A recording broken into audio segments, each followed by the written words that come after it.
जब भी कोई व्यक्ति गौतम बुद्ध के संघ में शामिल होता था तो बुद्ध उसे सबसे पहले शांत रहने के लिए कहते थे। ध्यान की अवस्था में जाने से पहले उस भिक्षु को शांत रहना सिखाया जाता था। आज के दौर में हर तरफ सौरी शोर है। इसकी वजह से दिमाग में तनाव पैदा होना लाजमी है। ऐसे में अगर आप हर रोज कुछ देर मौन रहने का अभ्यास करते हैं तो इससे आपके तनाव पैदा होने वाले हार्मोन के लेवल में कमी आती है। इससे आपका दिमाग शांत होता है, गुस्सा नियंत्रित रहता है और तनाव बढ़ाने वाले हार्मोन्स का लेवल घटता है। आज के इस वीडियो में हम जानेंगे कि किन मौकों पर हमें शांत रहना है और किन मौकों पर हमें बोलना है और शांत रहने से हमारे अंदर क्या बदलाव आ सकता है। दोस्तों, संध्या काल का समय था। गुरु अपने सभी शिष्यों को बुलाते हैं और कहते हैं, कल सुबह सब लोग नदी में स्नान करने के बाद तुरंत हमारी कुटिया के सामने उपस्थित हो जाना। सभी इसी से हैरान रह जाते हैं कि हम लोगों ने कुछ गलती की है क्या, लेकिन गुस्से से यह कहते हैं कि हो सकता है कि गुरुजी कल सुबह कुछ अच्छी बात बताने वाले हैं। सब लोग रात को सही समय पर सो जाते हैं और सुबह उठकर सभी लोग नदी में स्नान करने के बाद वापस गुरुजी के सामने उपस्थित हो जाते हैं। गुरु कहते हैं, आज हम तुम सबको चुप रहने के फायदे के बारे में बताऊंगा। गुरु कहते हैं, 10 मौके जहां पर चुप रहने से होता है लाभ और बोलने से नुकसान। गुरु कहते हैं, अगर आप इन 10 मौकों पर शांत हो गए यानी मौन हो गए तो आप जो चाहेंगे वही मिल जाएगा। आपकी जिंदगी में चमत्कारिक बदलाव शुरू हो जाएंगे। जरूरत से ज्यादा बोलना या चुप रहना दोनों ही अच्छी बात नहीं है। जैसे जरूरत से ज्यादा बारिश हो जाना या फिर धूप दोनों ही दिक्कत देती है, उसी तरह अनावश्यक बोलने से भी काफी नुकसान होता है। गुरु कहते हैं कि पहला ऐसा मौका जहां पर व्यक्ति को चुप रहना चाहिए, बिना तथ्य के ना बोले। गुरु ने कहा, अगर आपके पास कोई तथ्य नहीं है तो वहां चुप रहने में ही भलाई है। चुप बैठने से दिमाग में नई कोशिकाओं का निर्माण होता है और इससे ज्ञान की वृद्धि होती है। बोलने में भलाई वही है जहां आपको किसी चीज के बारे में पूरा ज्ञान हो। अगर आप बिना तथ्य के कहीं बोलते हैं या फिर बेवजह बोलते हैं तो आपका वहां मजाक भी बन सकता है। अगर आपके पास पर्याप्त जानकारी नहीं है, ऐसी जगह पर बोलने से आपका मजाक तो बनी रहेगी, साथ ही साथ लोगों का भरोसा भी आपसे उठने लगेगा। इसलिए ऐसी जगह पर शांत रहो जहां तुम्हें पता ना हो कि क्या बोलना है क्या नहीं। कई बार कुछ लोग ऐसे होते हैं जो हर जगह अपनी उपस्थिति बताने लगते हैं। उन्हें पता नहीं होता है कि हमें क्या बोलना है, लेकिन फिर भी बोलते जाते हैं और फिर बाद में दूसरे लोग उनके जाने के बाद उनका मजाक उड़ाते हैं। जब तक आपको उस तथ्य के बारे में अच्छा ज्ञान नहीं है, उसके बारे में पता नहीं है, तो वहां चुप रहना ही ज्यादा समझदारी है। गुरु ने कहा, दूसरा ऐसा मौका जहां पर व्यक्ति को चुप रहना चाहिए। शब्दों से न पहुंचे ठेस। अगर आपके शब्द किसी को मानसिक ठेस पहुंचा रहे हैं तो वहां चुप हो जाना चाहिए। कमजोर व्यक्ति के बारे में कुछ भी बोलकर आप महान नहीं बन सकते हैं। महान आप किसी कमजोर का साथ देने में बनेंगे। कई बार होता है कुछ लोग अपने से छोटे व्यक्ति को भला बुरा कहते रहते हैं। सामने वाला इंसान तो कद से आपसे छोटा है, वह आपको कुछ नहीं बोलेगा, लेकिन आप उसकी नजरों में गिरते चले जाएंगे। हो सकता है कि कल वह भी आपसे पद में बड़ा हो जाए। पद में आपसे जब वह बड़ा हो जाएगा तो आज जो रवैया आपका उसके साथ है, आने वाले समय में वह भी आपके साथ वही करेगा। आप किसी को नीचा दिखाकर बड़ा नहीं बन सकते हैं। बड़ा बनना है तो अपने से छोटे लोगों का इज्जत भी करना सीखें और साथ ही साथ बड़े लोगों का भी सम्मान करना चाहिए। लोगों को लगता है कि अगर वह अकड़कर बोलेंगे और सामने वाले को नीचा गिराने की कोशिश करेंगे तो वह बड़े बन जाएंगे, तो यह उन सब की भूल है। बड़े होने की बजाय आप उनकी नजरों में गिरते चले जाएंगे। गुरु ने आगे कहा, इसलिए शिष्यों, तुम सब जब भी बोलना आदर भाव से बोलना ताकि तुम्हारी बात लोगों को अच्छी लगे। बोलने में भाई बहन, माता पिता, मित्र इत्यादि संबोधन शब्दों का इस्तेमाल जरूर करना। इससे तुम्हारी मान प्रतिष्ठा तो बढ़ेगी ही, साथ ही साथ लोगों की नजरों में तुम समझदार व्यक्ति बनते जाओगे। गुरु ने आगे कहा, तीसरा मौका जहां पर व्यक्ति को चुप रहने में ही भलाई है। क्रोध या घृणा करने वाले लोग, जब कोई अपना या सगा संबंधी आप पर क्रोध कर रहा हो, आपका अपमान कर रहा हो, तो आपको उस वक्त चुप रहना चाहिए ताकि सामने वाले का गुब्बारा पूरी तरह से फट जाए। आप यदि सही हैं तो उसे कतई माफीनामा गए और चुप रहकर ही सही समय का इंतजार करें। वह खुद आपसे माफी मांग लेगा जब उसे अपनी गलती का एहसास हो जाएगा। गुरु आगे कहते हैं कि अगर आपका कोई सगा संबंधी आप पर क्रोध कर रहा हो और आप उस समय शांत हैं, तो यह आदर सम्मान देने की निशानी होती है। इससे न कोई छोटा होता है और न ही बड़ा। अगर आपको क्रोध आ रहा है तो आप या तो वहां से किसी का अनादर किए बिना चले जाएं या फिर चुप रहें। क्रोध करने से आपके रिश्ते, खराब होंगे।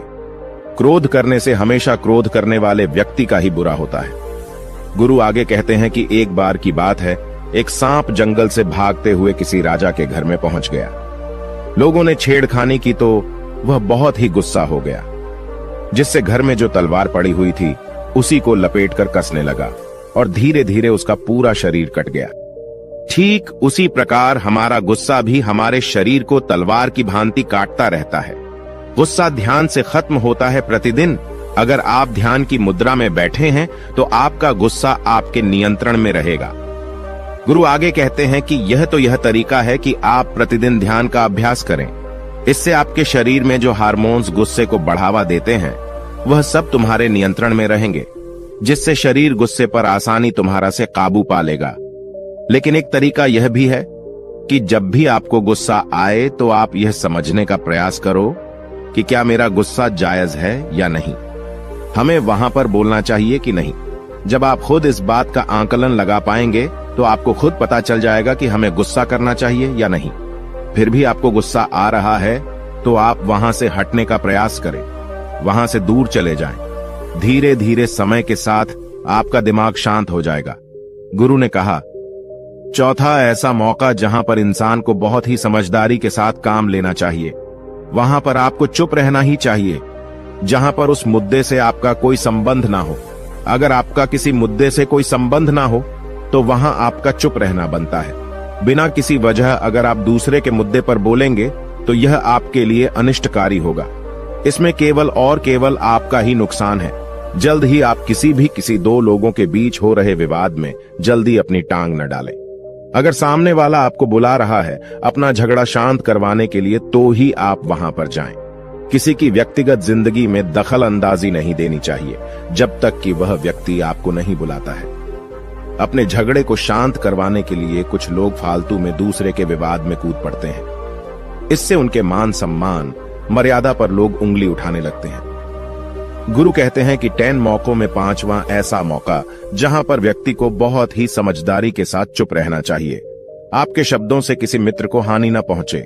अगर आपके शब्द सामने वाले के परिवार या मित्रों की प्रतिष्ठा के बारे में बुरी झलक दिखा रहे हैं तो आपको चुप रहना चाहिए। किसी के परिवार या फिर मित्र के बारे में बुरा बोलने से केवल आप ही बुरे बनेंगे। जो चीज आसानी से खत्म की जा सकती है उसे अपने शब्दों से बड़ा न करें। बिना चिल्लाए बात करने का प्रयास करते रहना चाहिए। अगर आप बिना चिल्लाए कोई बात नहीं कह सकते तो आपका चुप रहने में ही भलाई है। किसी पर चिल्लाने से आपके व्यवहार के बारे में पता चलता है। ज्यादा बोलने से चीजें हमेशा खराब ही होती हैं। कई बार कुछ रिश्ते ज्यादा तेज बोलने की वजह से टूट जाते हैं। इसलिए अपनी आवाज में मीठापन लाएं। आपके शब्दों से आपके दोस्त को हानि नहीं पहुंचनी चाहिए। कभी कभी दोस्तों के जब हम मजाक हैं तो रहे कि आपके शब्दों से किसी का अनादर ना हो। मजाक को भी हमेशा शब्दों के मायने में ही रखें। जहां किसी को शब्दों से चोट लगे वहां चुप हो जाएं। ज्यादा बोलने से हमेशा नुकसान ही होता है। किसी और की प्रतिष्ठा को अपने शब्दों के माध्यम से उसे हानि नहीं पहुंचानी चाहिए। यदि आपके शब्दों से किसी और की प्रतिष्ठा को ठेस पहुंच रही है तो वहां आपको चुप हो जाना चाहिए। जब कोई व्यक्ति आपके सामने नहीं है तो आप उस व्यक्ति के बारे में बुरे शब्द किसी तीसरे व्यक्ति के सामने न बोलें। गुरु कहते हैं, छठा मौका जहां पर व्यक्ति को चुप रहना चाहिए, जब कोई कर रहा हो किसी की बुराई। जब कोई आदमी आपके सामने किसी तीसरे आदमी की बुराई कर रहा हो तब तुम्हें चुप रहकर बस सुनना चाहिए। अपनी राय व्यक्त नहीं करना चाहिए, क्योंकि जो आज आपके सामने किसी तीसरे की बुराई कर रहा है वह कल किसी और के सामने आपकी बुराई भी कर सकता है। यदि आपने कुछ कहा है तो नीति शास्त्र के अनुसार जो अपने मुंह को बंद रखता है और बुद्धि से काम करता है वही इंसान समझदार होता है। बिना जरूरत के बोलना, किसी के बारे में किसी के बीच में बोलना यह गलत बात है। कभी कभी हमारे लिए बुद्धिमानी इसी में होती है कि हमें अपना मुंह ऐसी जगह पर नहीं खोलना चाहिए। गुरु आगे कहते हैं कि 10 मौकों में 7वां ऐसा मौका जहां पर व्यक्ति को चुप रहना चाहिए, जब कोई नहीं समझे आपकी भावना। यदि आपको लग रहा है कि कोई व्यक्ति आपकी भावना, दुख या परेशानी को शब्दों में नहीं समझ रहा है, यदि आपको लग रहा है कि सामने वाला व्यक्ति आपकी भावना या दुख को या आपकी जो परेशानी है उसको वह समझ नहीं पा रहा है या समझने का प्रयास ही नहीं कर रहा है या वह आपको ध्यान से सुन ही नहीं पा रहा है, तो ऐसे व्यक्ति के सामने आप चुप ही रहें। क्योंकि ऐसे लोगों को आपकी भावना या दुख से कोई मतलब नहीं होता है। ऐसे लोगों को अपना राज बताकर आप पछताएंगे ही बाद में। इसलिए हर किसी को अपने मन की बात नहीं बतानी चाहिए। अगर आपको लग रहा है कि सामने वाला आपकी बात को नहीं समझ पा रहा है, आपकी भावनाओं को नहीं समझ पा रहा है, तो वहां पर आपको नहीं बोलना चाहिए, क्योंकि आज में आपका मजाक ही बन जाएगा जब आपको लगने लगे कि सामने वाला आपकी भावनाओं को ठीक तरीके से समझ रहा है, आप जो कह रहे हैं वह ठीक से सुन रहा है, तभी आप उसे अपनी बात कहें। गुरु कहते हैं कि 8वां मौका जहां पर आपको चुप रहना चाहिए, जब कोई इंसान अपना दुख व्यक्त करे। यदि कोई इंसान अपने दुख या परेशानी को आपको बता रहा है, तो इसका मतलब यह है कि वह आपको अपना समझ रहा है। ऐसे में तुरंत ही उसे समाधान बताने के बजाय चुप रहकर उसके दुख या समस्या को सुने। उसके दुख या समस्या को किसी और को न बताएं। वह इसलिए नहीं बता रहा है कि उसकी समस्याओं का समाधान कर देंगे, बल्कि वह इसलिए भी बता रहा है कि सामने वाला उसकी बात को समझ रहा है। कई बार बताने से दुख कम हो जाते हैं। आपको अपना दुख इसलिए बता रहा होगा कि उसे लग रहा है कि आप उसकी बात को समझ रहे हैं। दुख बांटने से कम हो जाता है।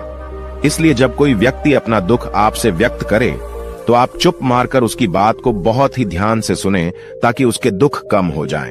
उसके मन का बोझ हल्का हो जाए, क्योंकि उसके मन में जो भी बातें थीं, वह आपको सब बता दिया। गुरु आगे कहते हैं कि 10 जगहों में 9 ही ऐसी जगह जहां पर आपको चुप रहना चाहिए। जहां पर दुष्ट प्रकृति के लोग रह रहे हों और गाली गलौज कर रहे हों, तो आप वहां पर मत जाइए। ऐसी जगहों से आप चुपचाप निकल जाएं, अर्थात अपनी प्रतिक्रिया दिए बिना आप वहां से चले जाएं, क्योंकि जिसकी जुबान खराब होती है, जो दुष्ट प्रकृति के लोग होते हैं, उनको आप ऐसे समय में नहीं समझा सकते हैं। जब उनका दिमाग पूरी तरह से शांत हो जाए, तभी वह आपकी बात सुनेंगे। इसलिए जहां पर दुष्ट प्रकृति के लोगों आपकी बात को न मानते हों और न ही सुनते हों, तो आपको वहां पर नहीं बोलना चाहिए। गुरु कहते हैं कि 10 माह ऐसा मौका जहां पर आपको शांत हो जाना चाहिए। अपनी सफलता का राज हर किसी को न बताएं। कई बार होता है कि कुछ लोग जो सफलता को बहुत ही जल्दी अर्जित कर लेते हैं, वे हर जगह अपनी सफलता का ढिंढोरा पीटने लगते हैं। ऐसे में क्या होता है कि कई लोग आपकी सफलता से खुश नहीं होते हैं। अगर आप अपनी सफलता का जबरदस्ती लोगों में ढिंढोरा पिटवा रहे हैं, तो लोगों की नकारात्मक ऊर्जा आपको प्रभावित कर सकती है। जब आप सफल होंगे, तो सबको पता चल जाएगा कि आप सफल हो गए हैं। ढिंढोरा पीटने से नुकसान आपका ही होगा। इतना कहकर गुरु ने कहा, शिष्यों, आज के लिए बस इतना ही। अगर तुम सब मेरी इन 10 बातों को अपने जीवन में अपना लेते हो, तो तुम सब काफी हद तक परेशानियों से बचे रहोगे। यहाँ से जाने के बाद मेरी यह बातें आपके जीवन किसी वरदान से कम साबित नहीं होंगी। दोस्तों, मुझे उम्मीद है इस वीडियो से आपको बहुत कुछ सीखने को मिला होगा।